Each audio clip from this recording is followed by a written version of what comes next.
नमस्कार, आप सभी का स्वागत कृषि दर्शन में। मैं हूं मुकुल शर्मा। कृषि क्षेत्र की नई जानकारी लेकर हाजिर हम और इसके लिए कार्यक्रम में हैं 3 सेगमेंट। पहले हम बात करेंगे विज्ञान और किसान की, बात होगी कृषि स्टार्टअप की और आखिर में बात करेंगे फार्मिंग इंडिया की। तो चलिए शुरुआत करते हैं कार्यक्रम की। किसान बहनों भाइयों, आइए सबसे पहले बात करते हैं विज्ञान और किसान में आपकी लागत को कम करने के लिए। जी हाँ, लगातार हम इस तरह की तकनीक जो है वो आपको बताते हैं। खासतौर से अगर बात की जाए बायोगैस प्लांट की, हम सभी जानते हैं पशुओं के मलमूत्र के ज़रिए जो बायोगैस प्लांट हैं वो पूरी तरीके से चलते हैं, या हम कहें कि इस तरह की तकनीक हमारे पास है अपनी लागत को बचाने के लिए। लेकिन पक्षियों के मलमूत्र यानी विष्ठा से भी आपको बता दें बायोगैस जो है तैयार की जा सकती है। क्या है ये नई तकनीक, आइए जानते हैं। भारत में पोल्ट्री कारोबार बहुत तेजी से फैल रहा है, बल्कि अब तो इसका बाकायदा औद्योगिकीकरण हो चुका है। आपको जानकर हैरानी होगी कि पोल्ट्री पक्षियों से हर साल 28 से 30 लाख टन अपशिष्ट उत्पन्न होता है। इसका इस्तेमाल प्राकृतिक खाद के रूप में भी किया जा सकता है और मशरूम उगाने में भी। दूसरी ओर पोल्ट्री अपशिष्ट के कुछ नकारात्मक प्रभाव भी हैं। खासतौर से पर्यावरण को इससे खासा नुकसान पहुंचता है। इस समस्या को भारतीय कृषि अनुसंधान परिषद ने गंभीरता से लिया और बरेली के इज्जत नगर में स्थित केंद्रीय पक्षी अनुसंधान संस्थान ने बायोगैस की डीएसी यानी डैक तकनीक विकसित की। हालांकि इससे पहले भी पोल्ट्री अपशिष्ट से बायोगैस बनाई जाती रही है, लेकिन उसमें गाय का गोबर मिलाना पड़ता था। नई तकनीक हर मौसम में बायोगैस बनाने के लिए उपयुक्त है और इसमें गोबर की भी जरूरत नहीं पड़ती। इस तकनीक में अलग अलग inlet pipe, outlet pipe, gas collector, biogas compressor और गैस सिलेंडरों के साथ अवायवीय डाइजेस्टर को शामिल किया गया और एक प्रायोगिक बायोगैस संयंत्र पर आजमाया गया और ये नीली लौ के साथ एलपीजी की तरह जलने लगी। डैक टेक्नोलॉजी में 1 घन मीटर बायोगैस बनाने के लिए गर्मी के मौसम में 12 से 13 किलो, जबकि सर्दी के मौसम में 19 से 20 किलो पोल्ट्री मलमूत्र यानी विष्ठा की जरूरत होती है। 1 घन मीटर बायोगैस 4 से 5 सदस्यों वाले एक औसत परिवार के लिए 3 बार का खाना बना सकती है। इस गैस का उपयोग पोल्ट्री फार्म पर ताप स्रोत के रूप में भी किया जा सकता है। पोल्ट्री बायोगैस की स्पेंट स्लरी अपने आप में अच्छा खाद है। कच्ची विष्ठा पौधों पर ज्वलन प्रभाव छोड़ती है, जबकि बायोगैस की स्पेंट स्लरी जैविक फसल उत्पादन के लिए खेतों में आसानी से उपयोग हो सकती है। 5000 लेयर्स पक्षियों के मलमूत्र में हर साल करीब 4100 किलो बायोगैस का उत्पादन करने की क्षमता होती है। अगर बायोगैस का मूल्य 32 रुपए किलो माना जाए, तब 4100 किलो की कीमत 1,31,000 होगी। इसके अलावा इसके स्पेंट स्लरी में लगभग 128 टन खाद उत्पन्न करने की क्षमता होती है। इस खाद का मूल्य अगर यूरिया, फॉस्फेट, पोटाश और सूक्ष्म पोषक तत्वों के आधार पर जोड़ा जाए तो करीब 2,56,000 रुपए बैठेगा।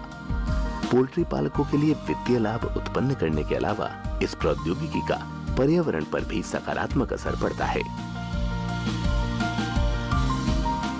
और आइए अब जान लेते हैं इस माह के कृषि कैलेंडर के बारे में। कौन कौन से कृषि कार्य आप कर सकते हैं इस माह में, आइए जानते हैं।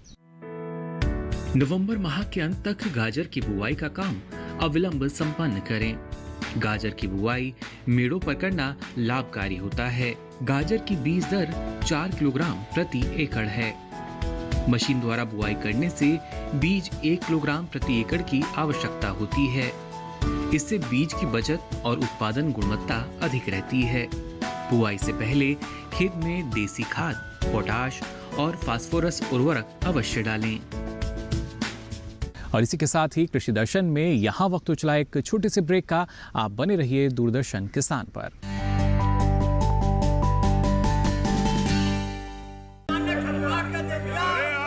सारी फसल अच्छी होगी भाई।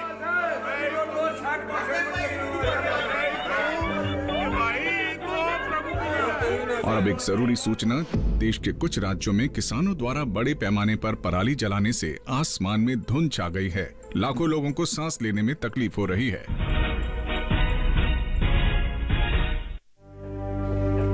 हर साल हम अपना ही घर फूकते हैं और तमाशा बनते हैं। ना, मैं ना मानता। ये काम तो बरसों से होता आ रहा है। अब ऐसा क्या नया आ गया? जे देख लो हमारे रतन काका, पिछले साल की पराली जलाने से जो इनकी खांसी उठी थी, जे अब तक चल रही है। और तो और हमारे सोना उगलने वाली धरती भी बंजर पड़ रही है। बेटा, तुम्हारी बात मान भी ले, पर एक बात बताओ कि पराली को ठिकाने लगाने में भी तो लागत आती है, और ये आग जलाने से ये काम आसानी से हो जाता है। काका जे बात ना रही, हम कह रहे हैं, देखो मेरे पास कुछ मशीनों की तस्वीरें भी हैं, मैं तुम्हें दिखाता हूं। ये देखो, ये है हैप्पी सीडर, ये है मल्चर, ये है जीरो टिल ड्रिल, ये है स्ट्रॉ चॉपर, ये है रिवर्सिबल मोल्ड बोर्ड प्लॉ, और ये है रोटावेटर। और ये संकल्प हमारे प्रधानमंत्री जी का है कि अब पराली कोई न जलाए और आधुनिक मशीनों का इस्तेमाल कर पराली खेत में मिलाएं और मिट्टी की गुणवत्ता को बढ़ाए।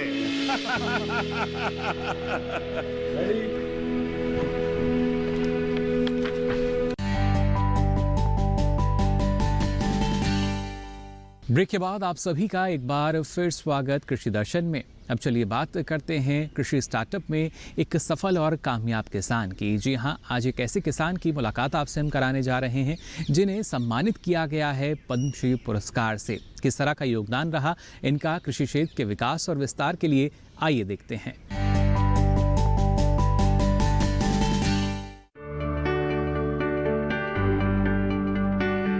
वर्ष 2012 में वेंकटपति रेड्डीर को फूलों की विभिन्न तरह की संकर किस्मों को विकसित करने के लिए सरकार द्वारा पद्मश्री पुरस्कार से सम्मानित किया गया है। रेड्डीर को धुंध कक्ष में नोडल स्टेम कटिंग की तकनीक के मानकीकरण का श्रेय दिया जाता है। इनके द्वारा संकर किस्में राष्ट्रपति भवन के मुगल गार्डन में लगाई गई हैं, जो कि देखने में बेहद ही मनमोहक हैं। वेंकटपति रेड्डीर को अंतरराष्ट्रीय तमिल विश्वविद्यालय मैरीलैंड यूएसए ने 2011 में डॉक्टर ऑफ लेटर्स की उपाधि से सम्मानित किया है। साथ ही इन्हें tractors and farm equipment limited की ओर से विजन विट्टिगर पुरस्कार मिला है। वे लिम्का बुक ऑफ रिकॉर्ड्स में भी शामिल हैं, जो अपने नवाचारों के लिए रिकॉर्ड्स और उपलब्धियों का एक भारतीय भंडार है। रेड्डीर, जिन्हें भारत के राष्ट्रपति द्वारा राष्ट्रपति भवन में उनके साथ दोपहर के भोजन के लिए आमंत्रित किया गया था, इन्हें 2012 में भारत सरकार द्वारा पद्मश्री के नागरिक सम्मान से सम्मानित किया गया था। ये पुडुचेरी के पहले व्यक्ति हैं जिन्हें इस सम्मान से नवाजा गया है। वेंकटपति रेड्डी ने क्रॉसेंड्रा और रोग प्रतिरोधक कैसरीना जैसे पौधों की 100 से अधिक किस्मों को विकसित किया है। इनके द्वारा विकसित की गई क्रॉसेंड्रा किस्मों में एक नाम भारत के पूर्व राष्ट्रपति अब्दुल कलाम क्रॉसेंड्रा नाम दिया गया है।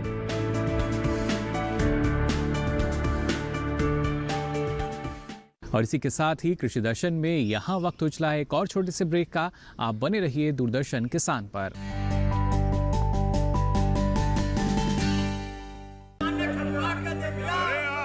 सारी फसल अच्छी होगी भाई।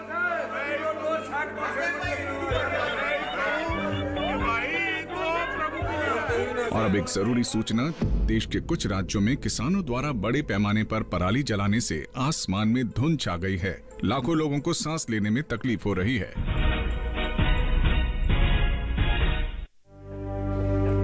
हर साल हम अपने ही घर फूकते हैं और तमाशा बनते हैं। ना, मैं ना मानता। ये काम तो बरसों से होता आ रहा है, अब ऐसा क्या नया आ गया? जे देख लो हमारे रतन काका, पिछले साल की पराली जलाने से जो इनकी खांसी उठी थी, जे अब तक चल रही है। और तो और हमारे सोना उगलने वाली धरती भी बंजर पड़ रही है।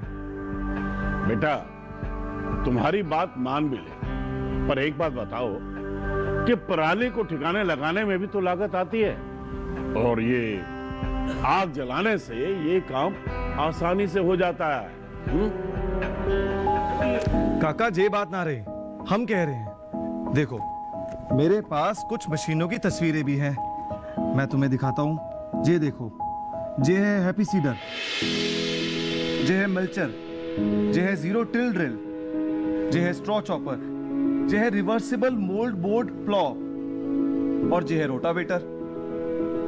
और ये संकल्प हमारे प्रधानमंत्री जी का है कि अब पराली कोई न जलाए और आधुनिक मशीनों का इस्तेमाल कर पराली खेत में मिलाएं और मिट्टी की गुणवत्ता को बढ़ाए।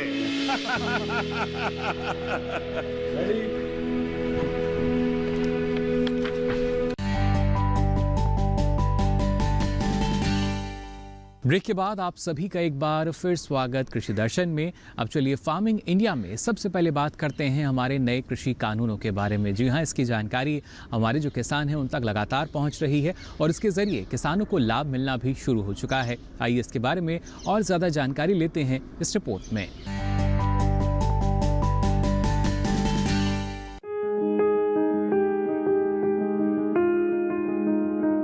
कृषि में कई अहम सुधार करने के लिए सरकार ने उपज बिक्री की व्यवस्था में कई जरूरी बदलाव किए हैं। इस दिशा में सरकार ने कृषक सशक्तिकरण व संरक्षण, कीमत आश्वासन और कृषि सेवा पर करार अधिनियम 2020 लागू किया है। इस अधिनियम के लागू हो जाने से अब किसान उपज से खाद्य उत्पाद बनाने वाले प्रोसेसर्स, व्यवसायिक कंपनियां, थोक और फुटकर विक्रेताओं और निर्यातकों के साथ कृषि उपज की बिक्री के लिए सीधे करार या व्यवसायिक समझौता कर सकेंगे। करार हो जाने के बाद फसल की अच्छी पैदावार के लिए जरूरी साधन या इनपुट्स उपलब्ध कराने की पूरी जिम्मेदारी खरीदार की होगी। अधिनियम के लागू हो जाने से अब पैदावार के दौरान फसल पर किसान का मालिकाना हक बना रहेगा। वहीं किसानों को उपज की बिक्री पर होने वाला खर्च भी नहीं देना पड़ेगा, यानी किसानों के मुनाफे में पहले के मुकाबले खासी बढ़त होगी। फसल का बीमा तो कराया ही जाएगा, साथ ही जरूरत होने पर किसान वित्तीय संस्थानों से कर्ज भी ले सकेंगे। इतना ही नहीं, किसानों को मौसम के जोखिम और बाजार के उतार चढ़ाव से भी सुरक्षा मिलेगी। ये अधिनियम अनुबंधित किसानों को नियमित और समय पर भुगतान की सुविधा भी देता है। जाहिर है कि कृषि में हुए इन सुधारों से किसान काफी फायदे में रहेंगे। देखिए, भारत सरकार में हमेशा ही यह प्रयास रहा है कि किसान को उसकी कीमत की ज़्यादा से ज़्यादा उसकी उपज की ज़्यादा से ज़्यादा कीमत मिले, उसकी आमदनी बढ़े, उसकी जो खेती है वो लाभकारी हो। तो इसमें जो दो बाधाएं थी जो अभी किसान के सामने आती थी, वो ये थी कि जब बहुत अच्छी उपज होती थी तो भाव उसको नहीं मिल पाते थे, भाव कम हो जाते थे, और अगर उपज कम होती थी और भाव होते थे तो उसके पास बेचने के लिए ही सरप्लस नहीं होता था। दूसरा समस्या ये थी कि जब मंडी में उपज को लेके किसान जाता था तो केवल जो लाइसेंसधारी व्यापारी हैं वही उस उपज को खरीद सकते थे। तो उसके पास ये विकल्प नहीं था कि वो मंडी के बाहर अगर उसको अच्छी कीमत मिल सकती है तो उसको बेच सके, क्योंकि प्रतिबंध था प्रत्येक राज्य में मंडी अधिनियमों के अंतर्गत कि केवल मंडी में ही उपज बिक सकती है। भारत सरकार की एमएसपी की व्यवस्था लागू थी, जो अब भी लागू है। वो विकल्प हमेशा ही किसान के पास उपलब्ध था, पर बहुत बार किसान को जो अच्छी कीमत जिन उपजों की एमएसपी वैल्यू नहीं होती है, जैसे हॉर्टिकल्चर की प्रोड्यूस है, फल फूल सब्जियां हैं, और भी बहुत सारी प्रोड्यूस है, जिसकी जो निर्भरता है वो मार्केट के ऊपर है। और अगर मार्केट में सही एवेन्यूज़ और सही प्रतिस्पर्धा नहीं होती तो किसान को अच्छा मूल्य नहीं मिल पाता था। जो ये तीनों कानून आए हैं उसमें एक एक करके इन समस्याओं का समाधान करने का प्रयास किया गया है। तो जाना आपने कितने महत्वपूर्ण हैं नए कृषि कानून कृषि क्षेत्र के विकास और विस्तार के लिए। अब आइए आगे बढ़ते हैं और बात करते हैं पराली प्रबंधन की। हमारे जो किसान हैं जागरूक हैं और अपने स्तर पर वो पूरी तरीके से कोशिश करते हैं कि पराली को जलाया ना जाए, बल्कि उसका खेत में इस तरह का प्रबंधन करें जिससे वो खाद में परिवर्तित हो जाए। लेकिन इसको और आसान करने के लिए वैज्ञानिकों ने एक नई तकनीक ईजाद की है। जी हाँ, अब एक कैप्सूल के जरिए जो आपकी पराली है वो खेत में खाद का काम करना शुरू कर देगी। इसे नाम दिया गया है पूसा डिकम्पोजर और इसके लिए शुल्क रखा गया है मात्र 5 रुपये। क्या है ये नई तकनीक, किस तरीके से कारगर होगी और कितना फायदा इसके जरिए किसानों को मिल सकेगा, आइए जान लेते हैं इस रिपोर्ट में।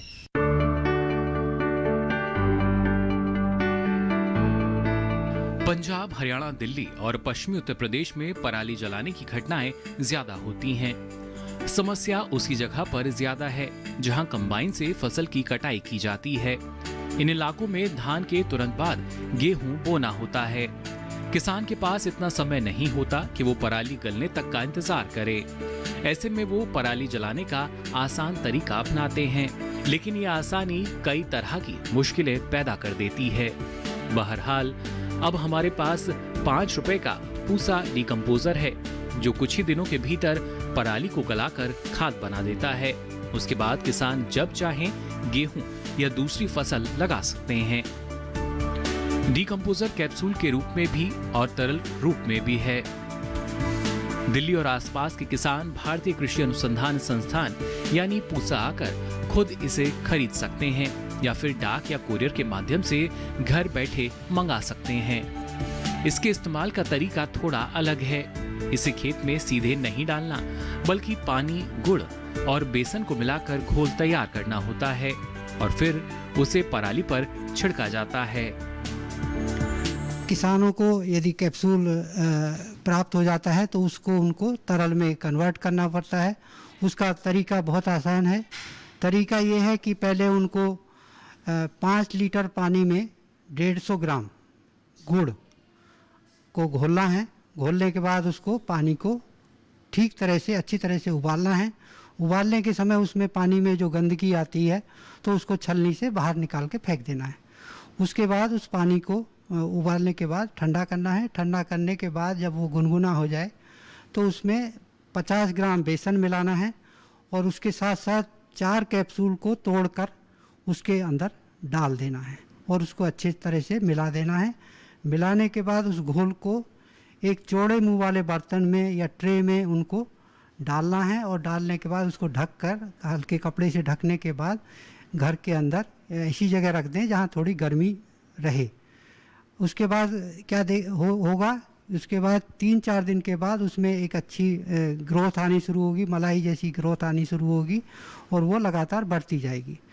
8-10 दिन में एक बहुत अच्छी मोटी लेयर की ग्रोथ आ जाएगी और उसमें अलग अलग कलर भी दिखाई देंगे, क्योंकि ये 8 तरह के फफूंद और बैक्टीरिया का समूह है, तो उनका जो कलर होगा अलग अलग तरीके से दिखाई देगा। जब अच्छी ग्रोथ आ जाती है, अच्छी मलाई जैसी ग्रोथ आ जाती है, तो फिर हाथ से उसको मिला लेते हैं, मगर मिलाते समय हाथ के ऊपर ग्लव्स या पॉलीथीन वगैरह चढ़ा लें और उसके बाद उसको मलाई जो है, ग्रोथ जो है, उसको अच्छी तरह से मिला लें और उसके बाद उसको एक बड़े बर्तन में या जार वगैरह में उसको भर के रख लेते हैं। इससे हमारा 5 लीटर घोल तैयार हो गया। अब फिर इसको 5 लीटर को हम 25 लीटर में कन्वर्ट कर सकते हैं। 25 लीटर घोल जो है, जो बनाया है, उसको 1 हेक्टेयर धान के खेत में प्रयोग किया जा सकता है। जो भी किसान भाई कैप्सूल डाक से मंगाना चाहें उनके लिए एक नंबर है 8587806977। इस नंबर पर किसान भाई कैप्सूल मंगाने के लिए संपर्क कर सकते हैं, मगर संपर्क करने के लिए वो इस नंबर पर 10 बजे से सुबह 10 बजे से शाम के 4 बजे के बीच संपर्क करें, तो उनको गाइड कर दिया जाएगा कि कैसे उनको पैसा भेजना है और कैसे अपना एड्रेस वगैरह भेजना है, ताकि उनको जितने कैप्सूल चाहिए वो भेजे जा सके। कंपोस्ट कैप्सूल सिर्फ धान की पराली पर ही असरदार नहीं है, बल्कि ईख की पत्ती और इसी तरह के दूसरे फसल अवशेषों को भी जैविक खाद बना देता है। यही वजह है कि पराली प्रबंधन के मामले में वैज्ञानिक इसे मील का पत्थर मानकर चल रहे हैं। कृषि दर्शन में अब आगे बढ़ते हैं और आपको बताते हैं हमारे जो विशेषज्ञ आपके सवालों के जवाब देते हैं। आज कौन से सवालों के जवाब दे रहे हैं विशेषज्ञ, आइए देखते हैं। संदीप कुमार जी हैं चूरू राजस्थान से। उन्होंने सवाल पूछा है कि खेतों में डालने वाले जो उर्वरक हैं उनकी गुणवत्ता की जांच कैसे करें। तो आमतौर पे किसानों की ये समस्या रहती है कि उनको गुणवत्ता का पता नहीं चलता है। जैसे मैं यूरिया की बात करूं तो आप देखेंगे कि दाने गोल गोल होते हैं, समान होते हैं, और यदि आप गांव में उसकी जांच करना चाहते हैं तो आप उसको पानी में भिगो दीजिए। यदि सारे दाने घुल जाएं तो घुलने के बाद आपको लगेगा कि जो पानी है वो भी थोड़ा ठंडा हो गया। ये एक देसी नुस्खा है जिसमें आप जांच कर सकते हैं।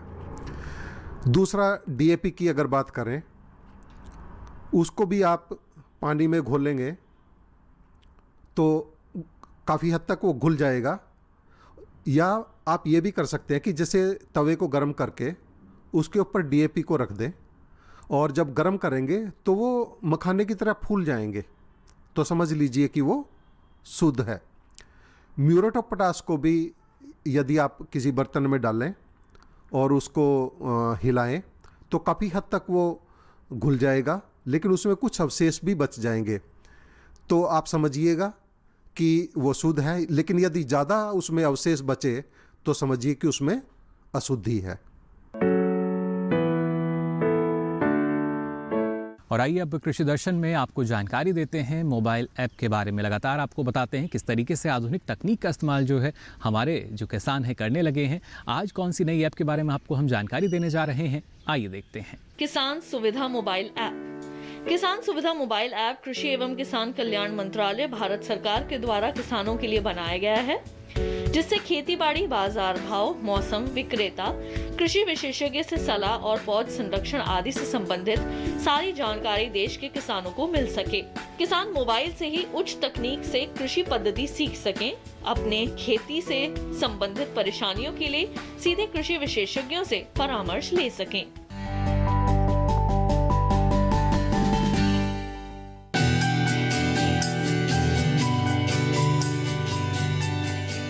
कृषि क्षेत्र के लिए अवसंरचना यानी बुनियादी ढांचा बहुत ही महत्वपूर्ण है।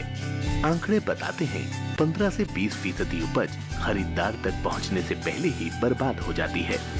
बर्बादी के बड़े कारणों में भंडारण की सही व्यवस्था का अभाव और प्रसंस्करण इकाइयों की कमी है।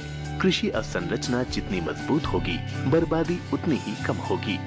1 लाख करोड़ की धनराशि ग्रामीण क्षेत्रों में भंडार गृहों, शीत गृहों, पैक हाउस के निर्माण और उनके विकास के अलावा बाजार व्यवस्था को दुरुस्त करने पर खर्च होगी। इसके साथ साथ प्रसंस्करण इकाइयां, निजी उद्यम, किसान उत्पादक संगठन और प्राथमिक कृषि ऋण समितियां, विपणन सहकारी समितियां भी इसका लाभ ले सकती हैं। साथ ही संयुक्त देयता समूह, बहुउद्देशीय सहकारी समितियां, कृषि उद्यमी, स्टार्टअप और संग्रहित अवसंरचना प्रदाता भी इसके हकदार होंगे। केंद्रीय एजेंसियां, राज्य एजेंसियां या स्थानीय निकायों की ओर से प्रायोजित सार्वजनिक निजी भागीदारी परियोजनाएं भी इस योजना का हिस्सा बन सकती हैं। कृषि अवसंरचना कोष असल में मध्यम या लंबी अवधि के ऋण की सुविधा प्रदान करता है। खास बात यह है कि सभी तरह के ऋणों में हर साल 2 करोड़ रुपए की सीमा तक ब्याज में 3% की छूट दी जाएगी। ये छूट अधिकतम 7 साल के लिए होगी। इसके अलावा 2 करोड़ रुपए तक के ऋण के लिए क्रेडिट गारंटी कवरेज भी उपलब्ध होगा। पुनर्भुगतान के लिए ऋण स्थगन कम से कम 6 महीने और ज्यादा से ज्यादा 2 साल के लिए हो सकता है।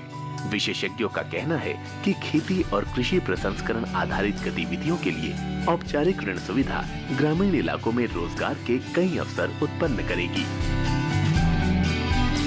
अब आइए आगे बढ़ते हैं और बात करते हैं सोशल मीडिया पर, खासतौर से ट्विटर की अगर बात की जाए तो यहाँ पर कृषि क्षेत्र को लेकर क्या कुछ साझा किया गया, आइए देखते हैं।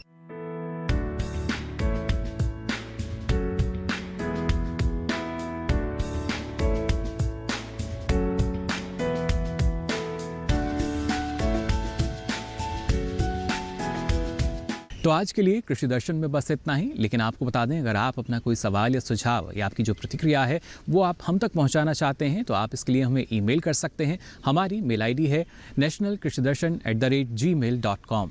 इसके अलावा आप पत्र व्यवहार के माध्यम से भी हमसे जुड़ सकते हैं। इसके लिए आप हमारा पता नोट कर लीजिए। हमारा पता है कार्यक्रम कृषि दर्शन, कमरा संख्या 58, CPC दूरदर्शन, खेलगांव, नई दिल्ली 110049। हमें इंतज़ार रहेगा आपके सुझाव और आपकी प्रतिक्रिया का, लेकिन फिलहाल के लिए आज कृषि दर्शन में बस इतना ही। दीजिए इजाज़त, नमस्कार।